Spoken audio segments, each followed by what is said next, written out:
कल 14 तारीख को बबुरी जनपद चंदौली में राष्ट्रवीर महाराजा सुहेलदेव राजभर सम्मान समारोह और स्वतंत्रता संग्राम सेनानी मंगल विहार जी का सम्मान समारोह, ये कार्यक्रम हमारे साथियों ने बुलाया है। साथ ही मोदी संकल्प विजय अभियान का भी शुभारंभ हम कर रहे हैं। एक इस तरह के कार्यक्रमों का एक अभियान पूरा लेकर हम लोग चल रहे हैं। अभी कुशीनगर में कार्यक्रम संपन्न हुआ, बस्ती में संपन्न हुआ, बनारस पूज्य प्रधानमंत्री जी के संसदीय क्षेत्र के एक विधानसभा को लक्ष्य बनाकर वहां भी हमने कार्यक्रम किया। ये चौथा कार्यक्रम बबुरी चंदौली में होने जा रहा है। इस तरह के 28 कार्यक्रम पूरे पूर्वांचल में हम लोग करेंगे। ये जो पिछड़ी जातियों के महापुरुष हैं, अति पिछड़ी जातियों के महापुरुष हैं, हमारे राष्ट्रवीर महाराजा सुहेलदेव और मंगल विहार जो स्वतंत्रता संग्राम सेनानी, आज भारतीय जनता पार्टी की सरकार हमारे महापुरुषों को सम्मान देकर पूरे समाज का गौरव स्थापित कर रही है।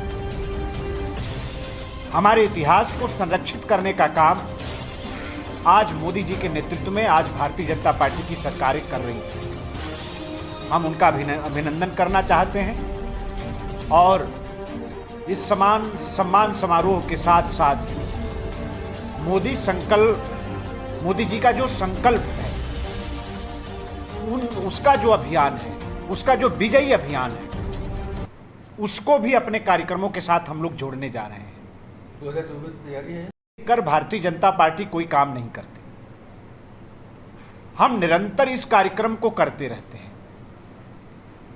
आपने देखा होगा कि बहराइच में राष्ट्रवीर महाराजा सुहेलदेव राजभर का एक भव्य स्मारक, जिसके शिलान्यास प्रधानमंत्री जी ने वर्चुअल किया था और बहराइच में उत्तर प्रदेश के यशस्वी मुख्यमंत्री माननीय योगी जी भी उपस्थित थे।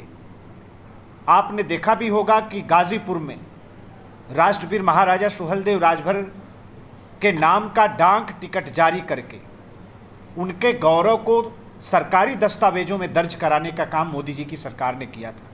तो ये निरंतर, अभी बनारस बाबा विश्वनाथ का कॉरिडोर देश को समर्पित कर रहे थे प्रधानमंत्री जी, तब भी राष्ट्रवीर महाराजा सुहेलदेव को श्रद्धांजलि अर्पित किया उन्होंने। भगवान श्री राम के मंदिर की आधारशिला रखने के लिए अयोध्या आए, तब भी महाराजा सुहेलदेव को उन्होंने श्रद्धांजलि अर्पित करना नहीं भूले। तो ये सारे अभियान निरंतर, ये ऐसे कार्यक्रम हम लोग चला रहे हैं। चुनाव आते जाते रहते हैं, चुनाव को लक्ष्य कर ये कार्यक्रम नहीं, बल्कि जो भारतीय जनता पार्टी हम लोगों के सम्मान को आगे बढ़ा रही है, उसका अभिनंदन, और जो संकल्प मोदी जी का है उसको विजयी मंजिल तक पहुंचाना, ये इसको लक्ष्य करके हम लोग ये कार्यक्रम बुला रहे हैं। और महत्वपूर्ण भी हो जाता है, मैनपुरी से डिम्पल को प्रत्याशी बनाया अखिलेश यादव ने, क्या प्रतिक्रिया है, कैसी रहेगी लड़ाई? देखिए, आजमगढ़ का बाई इलेक्शन आप सब लोगों ने देखा है। समाजवादी पार्टी की परिवारवादी राजनीति को आजमगढ़ के लोगों ने धूल में मिला दिया।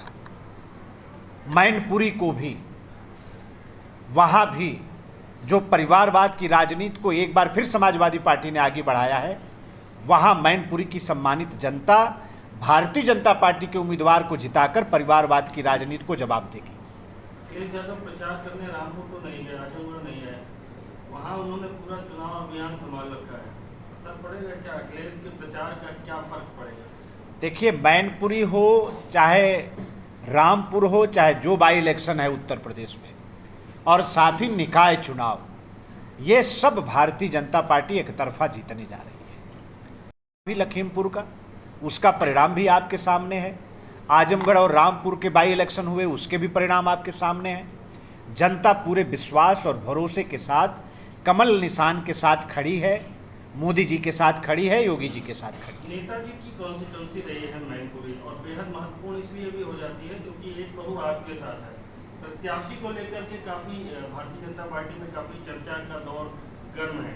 क्या रहेगा, आप लोग को नहीं लगता अपर्णा सुटेबल कैंडिडेट रहेगी क्या मैनपुरी से? देखिए क्या है कि मोदी जी को भी आशीर्वाद नेताजी ने दिया, नेताजी भी जान रहे हैं, जानते थे और उनकी आत्मा भी जानती है कि उनका बेटा समाजवाद के रास्ते से भटक गया है और असल समाजवाद को, समाज के हर वर्ग का विकास भारतीय जनता पार्टी की सरकारें कर रही हैं। तो नेताजी की आत्मा का भी आशीर्वाद, उनका आशीर्वाद मोदी जी को मिला, उनकी आत्मा का भी आशीर्वाद भारतीय जनता पार्टी। नगर निकाय चुनाव है, पार्टी की क्या रणनीति है, किस तरह की तैयारियां हैं? हमारे जो धरातल के कार्यकर्ता हैं उनको चुनाव लड़ाने का पार्टी ने फैसला किया है। पूरी तरीके से निकाय चुनाव पर पार्टी ने फोकस किया है। निकाय चुनाव इस बार निगम जीतेंगे, नगर पालिका जीतेंगे, नगर पंचायतों को भी जीतेंगे। जो पार्षद स्तर के, जो हमारे वार्ड स्तर के जो कंपटीशन, जो प्रतियोगिता एक होती थी, इस बार वहाँ भी आप देखेंगे कि एक तरफा भारतीय जनता पार्टी की विजय होगी। इसलिए कि बहुत दिनों से उत्तर प्रदेश के अंदर निगमों के विस्तार की भी मांग हो रही थी, नगर पालिकाओं के भी विस्तार की मांग हो रही थी, नगर पंचायतों के विस्तार के साथ साथ नए नगर पंचायतों को बनाने की भी मांग उत्तर प्रदेश की सम्मानित जनता कर रही थी। किसी सरकार ने जनता की भावनाओं का आदर नहीं किया, लेकिन हम लोगों ने नगर निगमों का भी विस्तार किया, नगर पालिका का भी विस्तार किया, नगर पंचायतों का विस्तार भी किया और नई नगर पंचायतों का गठन भी भारतीय जनता पार्टी की सरकार ने किया है। तो जनता का भरपूर समर्थन भारतीय जनता पार्टी के साथ है। ये तय करना हमारे राष्ट्रीय नेतृत्व का अधिकार है। कैंडिडेट कौन रहेगा ये नेतृत्व तय करेगा। नेतृत्व के आदेशों का अक्षरशः पालन करना हम सभी भारतीय जनता पार्टी के कार्यकर्ताओं की कार्य पद्धति, हमारी परंपरा है। पार्टी जिसको भी भेजेगी हम उसको जिताकर भेजेंगे। G20 का नया लोगो लॉन्च हुआ, उसमें कमल का फूल है, विपक्ष लगातार सवाल उठा रहा है, किस तरह देखते हैं? देखिए, ये तो हर बात पर हम लोगों ने पहले भी कहा है कि विपक्ष प्रधानमंत्री जी का विरोध करते करते कुछ दिखाई ही नहीं दे रहा है। और कभी कभी तो हम लोगों ने ये देखा है कि प्रधानमंत्री जी का विरोध करते करते कब वो देश का विरोध करने लगते हैं, देश के प्रतीकों का विरोध करने लगते हैं, इसका भी उनको अंदाजा नहीं लगता। हम गलत हैं, सही हैं, उसका जवाब जनता दे रही है। मैं फिर कहना चाहता हूं विपक्ष को कि जन भावनाओं के आदर, उसका आदर करना लोग सीखें, नहीं तो राजनीति में जो अस्तित्व बचा है वो भी खत्म हो जाएगा। नीतीश कुमार पीएम कैंडिडेट समूचे विपक्ष हो सकते हैं, किस तरह के इतना चुनौती रहेगी? कोई फर्क नहीं पड़ता, हम सब लोगों को गर्व है। राजभर समाज, बिहार समाज, बिंद समाज, केवट समाज, मल्लाह समाज, प्रजापति कुम्हार समाज, पाल गणेरिया समाज, तमाम पिछड़े, अति पिछड़े, हम सभी गरीब लोगों को ये गर्व है कि हमारे समाज में मोदी जैसा नेता पैदा हुआ। हम उन्हीं के साथ हैं।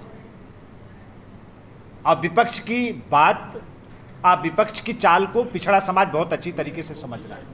अनिल जी, एक सवाल है कि उसके बाद उत्तर प्रदेश सरकार द्वारा ये निर्देश जारी किए गए थे कि उत्तर प्रदेश में जितने भी पुल हैं, ब्रिज हैं, उनका सर्वे कराया जाए और उनके हालात की रिपोर्ट दी जाए।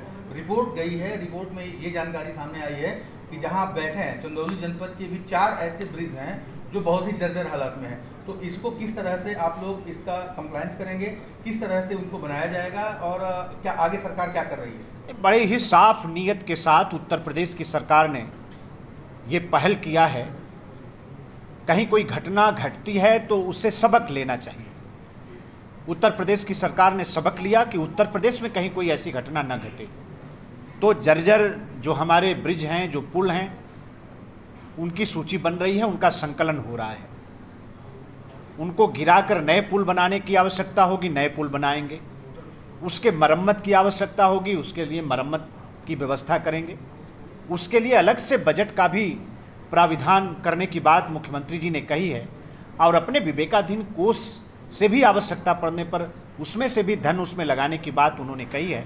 सरकार पूरी तरीके से खड़ी है, प्रदेश के अंदर ऐसी घटनाओं की पुनरावृत्ति ना हो, इस बात को लेकर हम पूरी तरीके से सजग हैं। अनिल जी, आप स्वयं चंदौली से उत्तर प्रदेश सरकार में भभौरा के पास जो बांध है वो मूसा खाड़ बांध, वहाँ जो पुल है कभी भी गिर सकता है, अभी कभी 5 मिनट पहले भी गिर सकता है, इतना जर्जर है, उसके 5-7 बावे पूरी तरह क्षतिग्रस्त हैं। आप स्वयं इस जिले के हैं, मंत्री हैं उत्तर प्रदेश सरकार में। नहीं, मैं अभी बबरी तक गया था और उस इलाके के तमाम हमारे सम्मानित प्रधान, क्षेत्र पंचायत के सदस्य, तमाम सामाजिक कार्यकर्ताओं ने भी हमसे मुलाकात की है और उस पुल के बारे में हमसे बताया। मैं लखनऊ लौटकर चिट्ठी भी लिखूंगा और श्रद्धेय मुख्यमंत्री जी से मिलूंगा भी। जिस एजेंसी ने और जिस विभाग ने, जिस ठेकेदार ने उस पुल को बनाया है, रिकवरी की कार्रवाई होनी चाहिए, दंडित करने की कार्रवाई होनी चाहिए और जो लोग भी उसमें शामिल हैं उनके खिलाफ कानूनी कार्रवाई भी होनी चाहिए और वहाँ कोई दुर्घटना न घटे, इसका भी पूरा ख्याल रखेंगे। बहुत जल्द वहाँ के पुल के बारे में हम श्रद्धेय मुख्यमंत्री जी से चर्चा करेंगे। मेडिकल कॉलेजों में दाखिले को लेकर बड़ा सवाल उठ रहे हैं, बिना नीट परीक्षा पास किए ही लोगों को दाखिला।